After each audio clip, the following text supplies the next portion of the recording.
नमस्कार।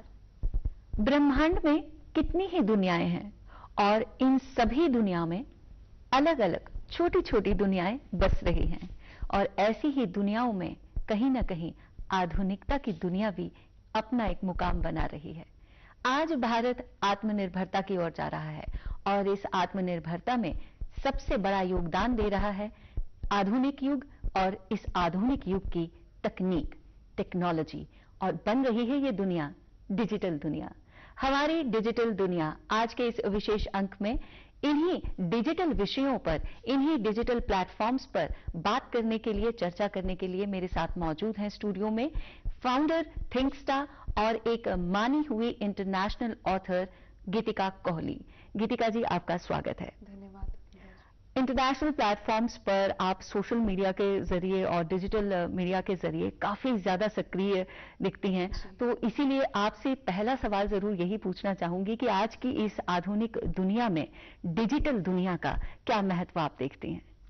जी, मेरा ये मानना है कि डिजिटल दुनिया बहुत ही आकर्षक एक दुनिया है जिसमें जानकारी की बौछार है, बहुत सारी तस्वीरें हैं, आप एक देश से दूसरे देश में मिनटों तक पहुंच सकते हैं। बट एक मानसिक लेवल पे, एक मानसिक तौर पे ये आपको कहीं ना कहीं अपंग बना देती है, क्योंकि हम जैसे ह्यूमंस हैं, हम we are not design to input so much. तो मुझे ये लगता है कि इतनी सारी जो बौछार है उसको प्रोसेस कर पाना, उसमें से निष्कर्ष निकाल पाना, उसको छांट पाना, उसके लिए हम डिजाइन ही नहीं है। तो उसका कंजम्पशन जो है वो थोड़ा कम होना चाहिए।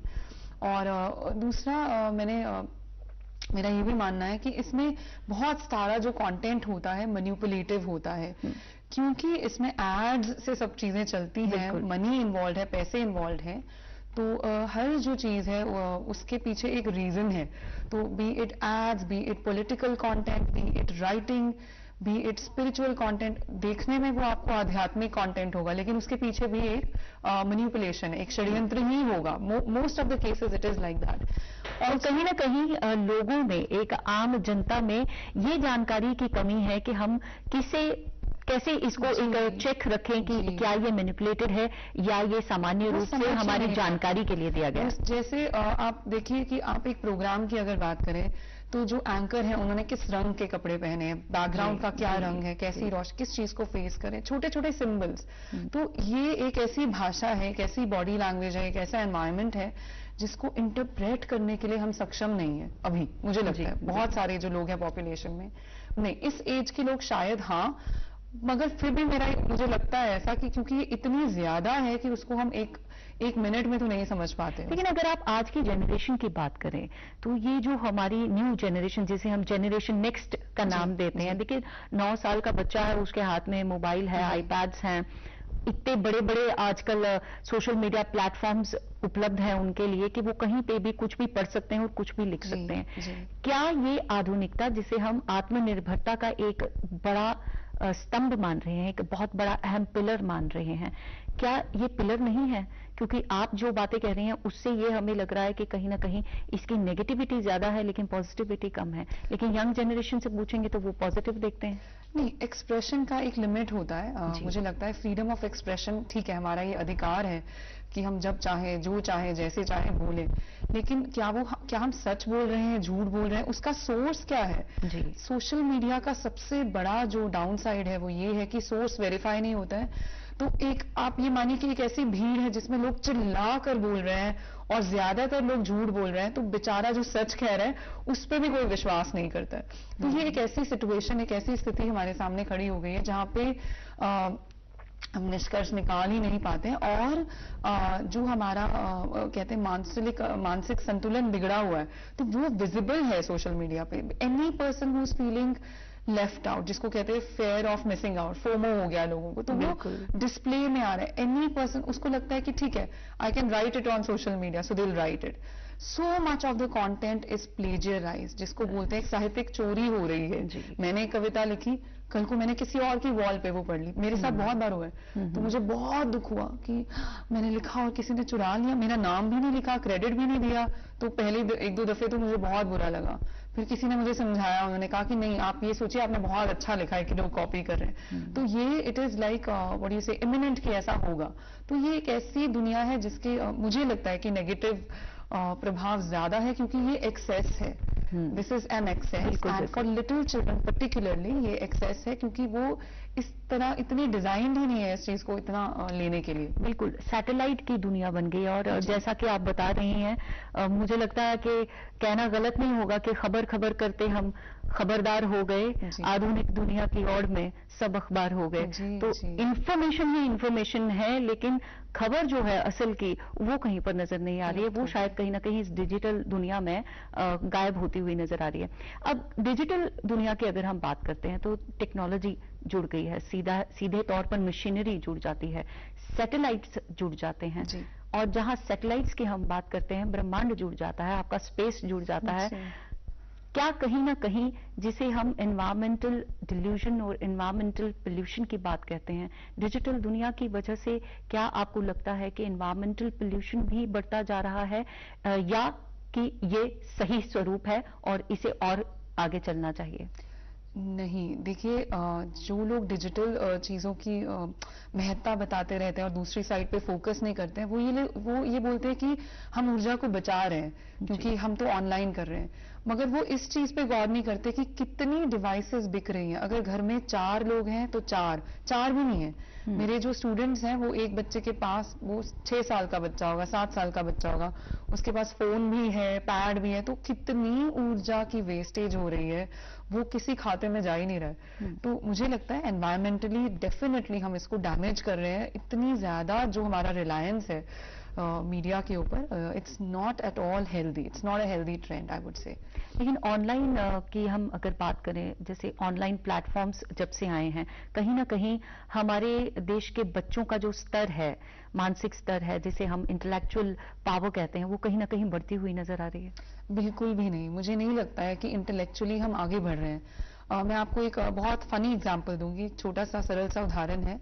मेरे पास बहुत सारे पेरेंट्स आते हैं, हमारे इंस्टीट्यूट में एनरोल करते हैं, तो छोटे छोटे बच्चों के पेरेंट्स होते हैं, वो कहते हैं कि मेरा बच्चा तो 4 साल की उम्र में फोन चला रहा है। तो मुझे नहीं लगता वो इंटेलेक्चुअल है इसलिए चला रहा है, क्योंकि हर चीज ग्राफिक है, उसको इतना आसान बना दिया हुआ है, तो वो तो हमारे सेंसेस को they can perceive it automatically.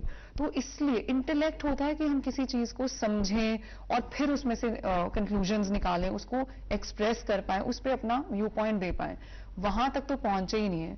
जो भी कंटेंट सोशल मीडिया पे होता है, मॉडिफाइड होता है, एडिटेड होता है, it is always simplified, it is always dramatic, always more content is dramatic than is not, right. तो वो बना ही इसलिए होता है कि हम शॉक हो जाए, है ना, शॉक वैल्यू में होता है, इस तरह की चीजें होती है। तो उसमें इंटेलेक्ट का काम ही नहीं है। हमारी जो प्रेजेंट जनरेशन है वो कम इंटेलेक्चुअल है पुरानी जनरेशन से। ये मैं बहुत आराम से इस बात को आपसे कह सकती हूँ, क्योंकि being a writer, being a person जो राइटिंग के कोर्सेज कराता है, मुझे लगता है कि लोगों को मुहावरों में बात करना अब आता ही नहीं है, उनको मेटाफर्स याद ही नहीं, प्रतीकात्मक वैल्यू ही नहीं है उनकी बातों में। तो इससे एक इंडिकेशन मिलता है कि उनका इंटेलेक्ट शार्प नहीं हो रहा है, वो सिर्फ रटे रटाए फैक्ट्स को दोहराते रहते हैं, क्योंकि वो 24 घंटे उनको सुनते रहते हैं, देखते रहते हैं और थोड़ा ऊंचा बोलकर कह देते हैं। लेकिन कहीं ना कहीं अगर हमें दुनिया के साथ संतुलन बनाए रखना है, दुनिया के स्तर के साथ अपने आप को आगे बढ़ाते रहना है, तो उसके लिए जरूरी है कि हम आधुनिक बने। और आधुनिक बनने का मतलब तो सीधा है कि हम टेक्नोलॉजी के साथ जुड़े। अगर मैं कहूं तो शायद गलत ना होगा कि हम किचन से लेकर के अपने रेस्ट रूम तक अगर देखें तो हर जगह पर हमें टेक्नोलॉजी का प्रयोग मिलता है। इसे किस नजरिए से आप देखते हैं? जी, आपने संतुलन शब्द का इस्तेमाल किया, ये सही शब्द है। मैं ये नहीं बोलूंगी कि 21st सेंचुरी में आकर आप टेक्नोलॉजी को बैनिश कर दें, एक्सेप्ट ही ना करें। आप बच्चों से ये कहिए कि डिवाइसेस नहीं यूज कर सकते, आप ऑनलाइन क्लासेस नहीं ले सकते, मगर संतुलन बहुत जरूरी है। आजकल देखा क्या जा रहा है कि क्योंकि ये चीजें बहुत आसानी से मिल जाती हैं और बहुत आप चाहें तो आप बहुत सस्ते में भी एक फोन खरीद सकते हैं, है ना। तो ये this is very easily accessible. Logistics improve हो गए, अमेजॉन, फ्लिपकार्ट ऐसे जायंट्स आ गए हैं जिन्होंने हर चीज हमारे डोर स्टेप पे अवेलेबल कर दी है। इसकी वजह से संतुलन बिल्कुल बिगड़ गया है। ऐसा नहीं है कि हम ऑनलाइन, छोटी सी ही एग्जांपल, अगर ऑनलाइन शॉपिंग करते हैं तो एक तो सबसे पहली बात है कि जो एक्सपीरियंस हमें बाजार जाकर के मिलता था दुकानों पर जाकर मिलता था, वो एक्सपीरियंस की कमी हमें हो रही है। और दूसरा, रोजगार जो उन दुकानदारों का है उसके ऊपर सीधा प्रभाव पड़ रहा है। जी, ये एक अलग पॉइंट है, this is a different point. बिल्कुल ऐसा है, एक हमारा वास्तविकता से जो नाता है वो कहीं ना कहीं छूटता जा रहा है, टूटता जा रहा है। और आप व्यापार की बात करें, बिल्कुल मल्टीनेशनल कंपनीज आई, अब वो हमारे घरों तक घुस गई है, मतलब ऑनलाइन शेप उन्होंने ले लिया है। तो हमारे समाज में हो क्या रहा है, एक या दो एंटिटीज हैं जो ताकतवर बनती जा रही हैं, लेकिन छोटे छोटे जो व्यापारी हैं उनके पास कोई जा ही नहीं रहा, उनके पास इतने विकल्प ही नहीं है ना हमें देने के लिए। हम कपड़ों की बात करें तो इतना कंज्यूमरिज्म इंडिया में नहीं था, या पूरे वर्ल्ड में नहीं था। हम जब यंग होते थे तो एक या दो जीन्स होंगी, दो तीन शर्ट्स होंगी, दैट्स इट। लेकिन अब हमें हर हफ्ते लगता है कि नहीं, हमारे पास और कपड़े नहीं है, हमें और कपड़े खरीदने, क्योंकि हमारे पास विकल्प बहुत ज्यादा है। तो कहीं ना कहीं शो ऑफ जो है वो इस डिजिटल दुनिया में और ज्यादा बढ़ता जा रहा है। वही इसका सार यही है कि हम वास्तविकता से दूर होते जा रहे हैं, अपनी इंटरनल रियलिटी से हम बहुत दूर हो रहे हैं। और इसको मैं सामाजिक विकास का नाम नहीं दे सकती, क्योंकि हमारे जो छोटे सेलर्स हैं या छोटे शहरों में रहने वाले जो एंटरप्रेन्योर्स हैं, उनका इससे कोई भी बेनिफिट नहीं हो रहा है, other than yes them being able to advertise on social media. जैसे हम लोग हैं, हम सोशल मीडिया पे एडवर्टाइज करते हैं, तो सबने कहा कि ये तो बहुत बड़ी अपॉर्चुनिटी है। एज एन एंटरप्रेन्योर मैं ये चीज बोलूंगी कि अगर आप सोशल मीडिया पे एडवर्टाइज करने की भी आपको पावर है, तो उसमें तो बहुत लोग एडवर्टाइज कर रहे हैं। सोशल मीडिया में आप पैसे नहीं इन्वेस्ट करेंगे तो आप बड़े लेवल पे एडवर्टाइज भी नहीं कर सकते, वो जायंट्स का मैच आप कभी नहीं कर सकते, नहीं कर पाएंगे। बिल्कुल सही बात कही आपने। आप सोशल मीडिया की जहां तक बात कर रही हैं, कहीं ना कहीं ये देखा गया है कि हमारी आजकल की जनरेशन जो है, नई जनरेशन, जब से ये सोशल प्लेटफॉर्म्स, डिजिटल प्लेटफॉर्म्स आए हैं, तब से अब्यूजिव लैंग्वेज भी बहुत ज्यादा बढ़ती जा रही है। इसको रोकने के लिए आप क्या उपाय बताएंगे? तो इसे अब्यूजिव लैंग्वेज या मौखिक शोषण जिसको बोलते हैं, बिल्कुल औरतों के साथ हो रहा है। अगर औरतें एक डिस्प्ले पिक्चर लगाती हैं तो they get abuse, anybody from anywhere वो आते हैं, उनके पास ये ताकत है कि वो किसी भी बटन पे क्लिक कर सकते हैं। और नेगेटिव बटन हैं जैसे डिसलाइक बटन, एंग्री बटन, इस तरह की चीजें हैं। कोई पत्रकार है या कोई नॉर्मल इंसान है, वो अपना ओपिनियन रखता है तो इतना abuse they are subjected to. Celebrity trials होते हैं, वो सोशल मीडिया पे ट्रायल होना स्टार्ट हो जाता है।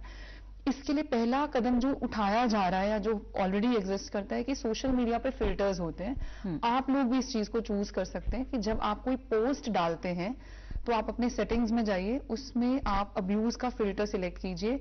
उसका मतलब क्या है? सरल भाषा में उसका ये मतलब है कि आप उनको परमिशन ही नहीं दे रहे हैं कि कोई ऐसा शब्द आपकी पोस्ट पे लिख सकता है जी। तो इट मीन्स हमारी टाइम का टॉप स्किल है सोशल मीडिया लिटरेट होना, इंफॉर्मेशन टेक्नोलॉजी लिटरेट होना। इंफॉर्मेशन टेक्नोलॉजी लिटरेट होने का मतलब है कि आपको समझ होनी चाहिए कि कंटेंट को फिल्टर कैसे करना है, आपको देखना कैसे। अब जैसे मैं अपना सोशल मीडिया और सोशल प्लेटफॉर्म्स, ये डिजिटल प्लेटफॉर्म्स गलत नहीं है, लेकिन इनका सही मायने में उपयोग करना हम सबको आना चाहिए।